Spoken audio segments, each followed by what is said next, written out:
여러분 안녕하십니까. 코로나19로 인해 어려움을 겪는 곳이 한두 곳이 아니죠. 이 가운데 오늘은 각종 축제와 페스티벌 등 야외 행사가 취소되면서 지금 고사 직전의 위기에 처한 공연 이벤트 업계의 사정을 알아봅니다. 정세민 기자가 보도합니다. 강서구의 한 공연 조명 업체입니다. 직원들이 없는 텅 빈 회사를 회사 대표 혼자서 지키고 있습니다. 각종 축제와 야외 행사에서 조명 장비를 지원해주는 이 회사는 지난 2월 이후 실적이 단 한 건도 없습니다. 이웃에 있는 공연 음향 회사입니다. 경영난을 은행 빚으로 버텨온 지 6개월, 창고에 있는 장비를 헐값에라도 팔아서 돈을 마련하기 위해 장비를 정리 중입니다. 어차피 내다 팔아가지고 내가 이 일을 계속 한다 그러면 또 다시 구입을 해야 되는데 팔 때와 구입의 차이는 지금 한 7, 8배 정도 차이 난다고 봅니다. 새로 구입하려면.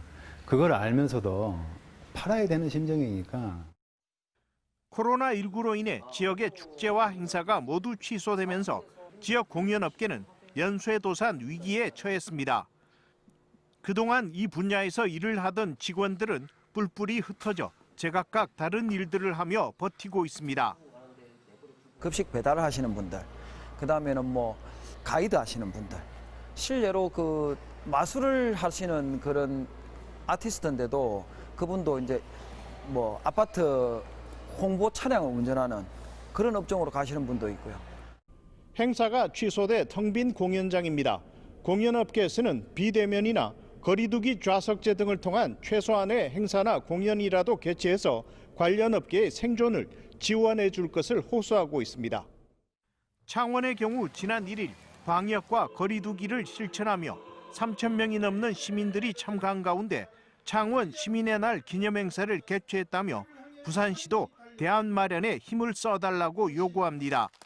이와 함께 축제 관련 행사의 취소로 쓰지 못한 관련 예산을 가능하면 관련 업체를 지원하는 데 사용하도록 용도를 지정해달라고 요구합니다.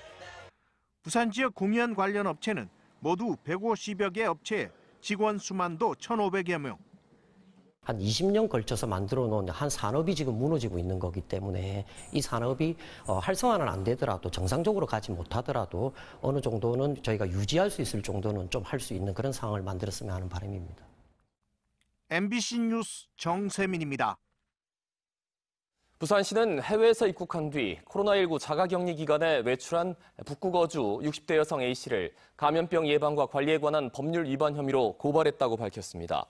지난 16일 귀국한 A씨는 오는 29일까지 격리 기간임에도 17일 회사에 출근했다가 적발됐습니다.